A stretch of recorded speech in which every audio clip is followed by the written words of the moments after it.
So all kinds of stupid stuff happened this week, and it all got started with the 47th edition of the Democrat debate in Nevada, part of a series of 104 before the next election. You remember the Democrats, right? Those are the people that are just disgusted by Trump's immature behavior and acting unpresidential. And I got to hand it to them, they're right. So let's take a look at these paragons of presidentiality in action. We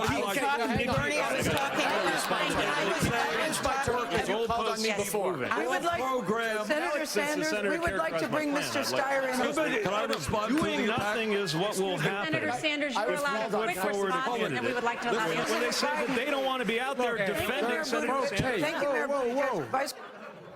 Oh shit! Looks like a food fight broke out at the nursing home with all the senior citizens going at it, holding their hands up and vying for time. Teacher, teacher, listen to me! Well, I don't hold up much hope for this pack of hyenas, but let's take a look at how their fortunes are faring. So the betting odds show Bernie on top and rising. Biden's taking a rocky road. He was out in front for a little while, and he took a big dip, and then he's back after South Carolina. Bloomberg is up and down. I think he's preying on Super Tuesday. But look at Elizabeth Warren and Brown here. She's just taken a nosedive. I think that's ever since she started talking about her pronouns and trying to be woke. Didn't play out. She's getting the tomahawk chop. Everybody else is in the toilet too. It's pretty surprising actually how Buttigieg is in the dumps, and I think he's dropped out. But let's go take a look at a visit with each one of these folks.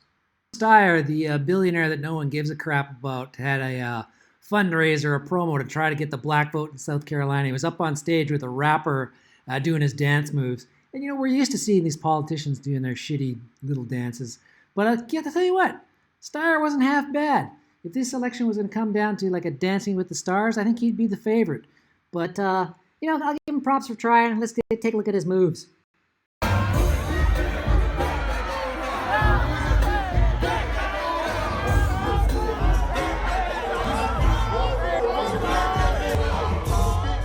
So, Donald Trump stooped to a new low when he was making fun of Mini Mike Bloomberg at CPAC. Let's take a look. He didn't know what hit him. He's going, oh, get me off of this stage. Get me off. Get me off of this stage. So, was that totally immature, juvenile, and stupid? Yeah, it was pretty much. But, that's Trump being Trump, just wigging it. Tell you what, it's a couple of other things too. First of all, it's goddamn funny. And second of all, that kind of shit burns itself into your memory. You can't unsee that. Mike Bloomberg is not going to be able to live it down. And it's going to stay in people's minds right up till election day if Bloomy happens to make it that far. But let's turn our attention back to the Dems. Let's see what Uncle Bernie's up to. Oh, Bernie went walking into the wrong Gulf Stream. I mean, don't you hate it? That's one of the toughest things about being a communist, when you go and get on the wrong private jet. Oh, well, it's kind of funny, totally ironic. Whatever. Good for you, Bernie. So, MSNBC's Chris Matthews got himself into trouble when he supposedly referred the Sanders campaign compared to the Nazis in World War II. Now, before I say too much more about this, I'm going to tell you that it's all bullshit, but let's go ahead and listen to what Matthews actually said. I was reading last night, Brian, I know you're a history guy too. I'm reading last night about the fall of France in the summer of 1940. And the general, Renault, calls up Churchill and says, it's over. And Churchill said, how can it be? You got the greatest army in Europe. How can it be over? He said, it's over. So I had that suppressed feeling. I can't be as wild as Carville, but he is damn smart. And I think he's damn right on this one. Joy. Yeah, so here's the thing.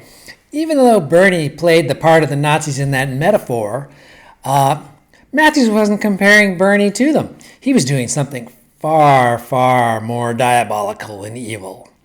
He was comparing all the other Democratic candidates to the French for giving up. My goodness, sacre bleu, mon Dieu! This is a terrible thing to do. You must apologize, Chris Matthews. I guess he did apologize, stupid cuck. So it looks like Pete Buttigieg is calling it quits after the dive bombing in South Carolina. So before he went out, he gave Joe Biden a call, but apparently He called the wrong number. Oops. Guess it's a good thing you never became president. I can just see him like dropping some nuclear bomb, say, oops, I pressed the wrong button. Anyways, he didn't have much to say on the call. Just give me a call back, Joe. But, I can tell you pretty much what that's about.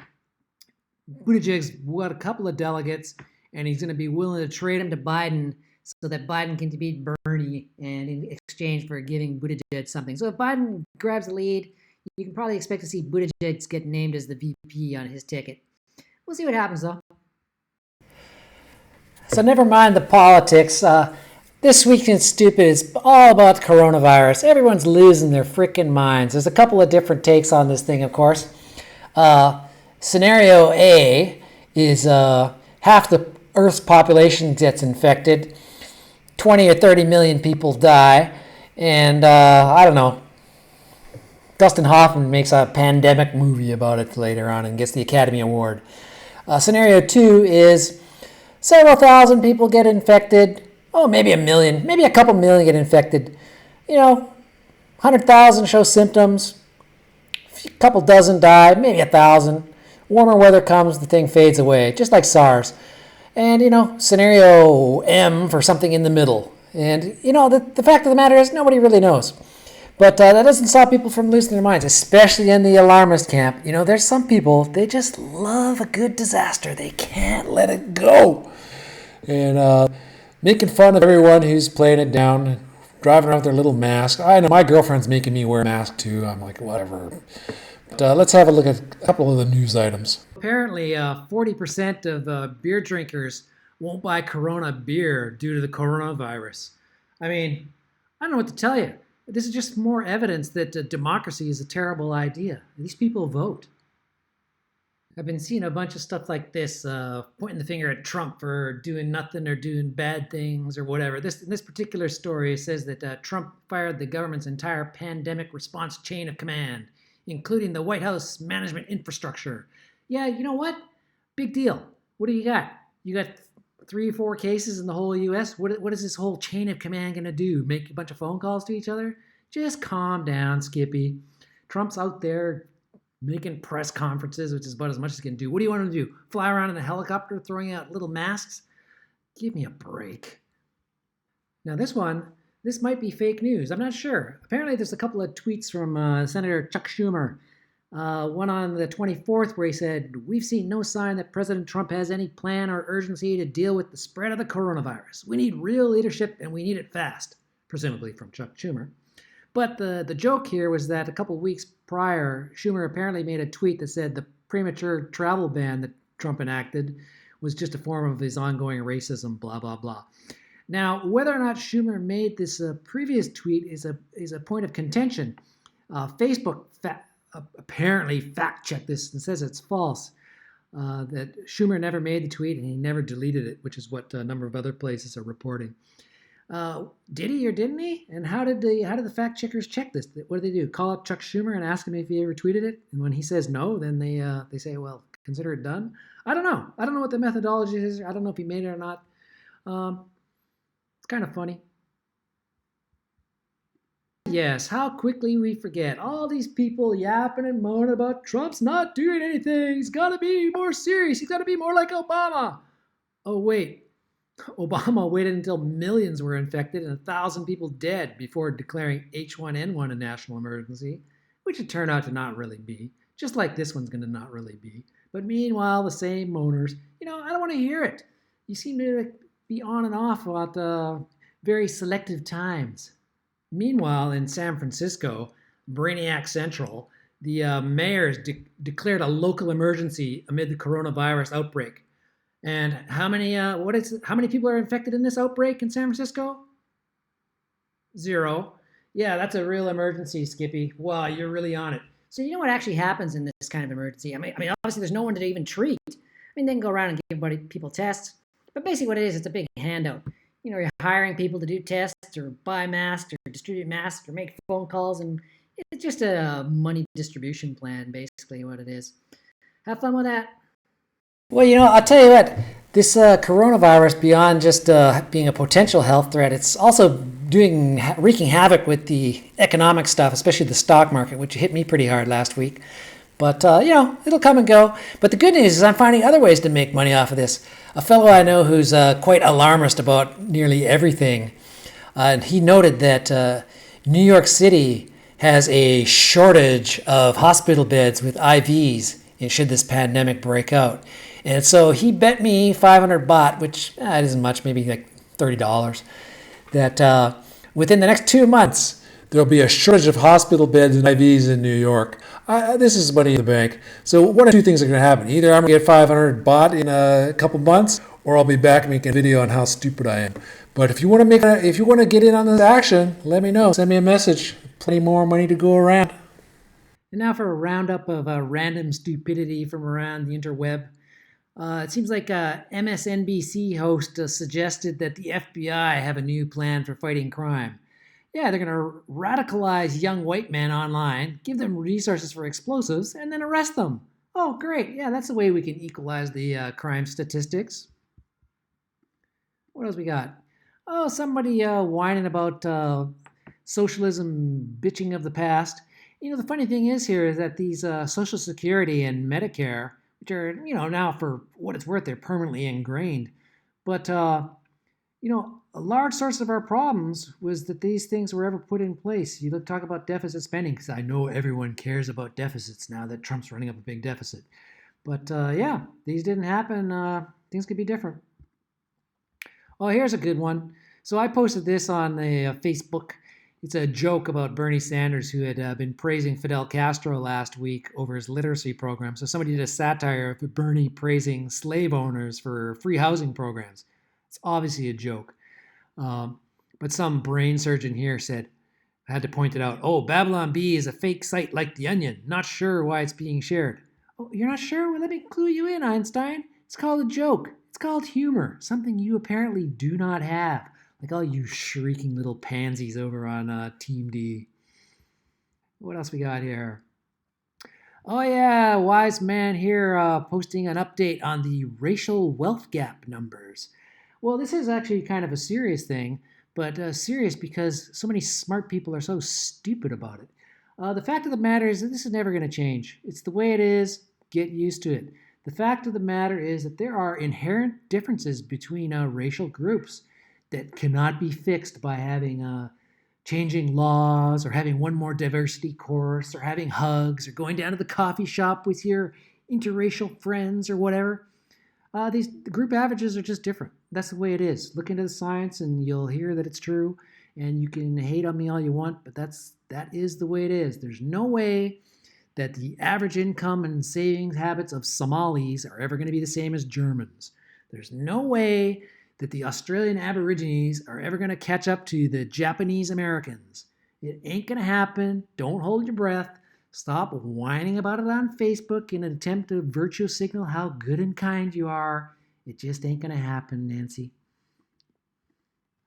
What else we got here? Oh, yeah, some guy posted his results for this political test, and yeah, they're kind of interesting. I do them every now and then. I ended up a little bit higher up here on the right than this guy, but whatever. But here's the thing that caught my eye. It was this guy's comment here. He's complaining that the test is biased and loaded. Here's the question that he complained about. Should the government redistribute wealth from the rich to the poor? Seems pretty straightforward to me, but oh, no. This guy says the question should read like this. Should the government provide a safety net for those who need? Well, he thinks these things mean the same thing, but I'm telling you right now, they don't. Safety net? Who's that for? People who are in the circus? Who needs a safety net? I mean, here's the deal, goober. Words have meaning. And if you want to communicate clearly and without bias, you say what the words mean. Redistribute wealth from rich to poor has a very clear meaning. That's not biased. Disguising that process by nice-sounding things like safety net is a bias, and you're trapped in your own, buddy. It's time to wake up. What else we got here? Oh, Alexandria Occasional Cortex. Apparently she was caught on tape getting her goddaughter into a Bronx charter school, which is kind of funny since she's always talking about how great public schools are and charter schools are from the devil. Well, I guess she's gone her way to hell. Adios. Oh, and here's a nicer wise guy posting about how voting is 100% more effective than complaining on the internet. Oh, is it really? What did your voting ever change? You know what? If voting changed anything, it would make it illegal. Not that I'm expecting to get much more done from complaining on the internet, but at least I'm having a good time. And here's a new book out available on Amazon. How to Destroy a Man Now. Wow, that's really great. Way to attack the patriarchy, sister. Feminism coming to the rescue once again. I've never seen a book on how to destroy a woman or how to rape a woman or how to enslave a woman. It just ain't gonna happen. I don't know what's wrong. I mean, we're gonna have to get equality here. So someone get out there and write that shit. And what else we got? Some more doomsday sayers from the assorted ministries of truth. Here's a prediction. Nearly all coral reefs will disappear over the next 20 years. Scientists say. Oh yeah, I just love it. Whenever you hear scientists say, you're facing some bullshit. Put a name on it. Now here's the deal. Do you think this is right? You think this is news? Great. Put your money where your mouth is. I'll bet you 500 baht or $500 or $5,000. 20 years from now, there's still going to be plenty of coral reefs, and I'm going to have your money. Pony up, buddy. Talk is cheap. Show me what you got. Well, that's it for this week. That's all the stupid I could round up or coerce myself into doing. There was some other stupid, too. I was in a big pool tournament, and I missed a bunch of 9-balls and nerfed a couple of draws and made some stupid shots and went on early. But yeah, who the hell cares? Whatever. I gave it my best shot. Anyways, if you want to hear some more stupid stuff, if you see something stupid, send it my way, and I'll give it a go. Try to make some fun out of it. And go ahead and hit the subscribe button if you're on YouTube and help me out. Maybe I'll get my followers up over 30 someday. But anyways, peace out until next time. Don't do anything stupid, or I might have to give you a feature role.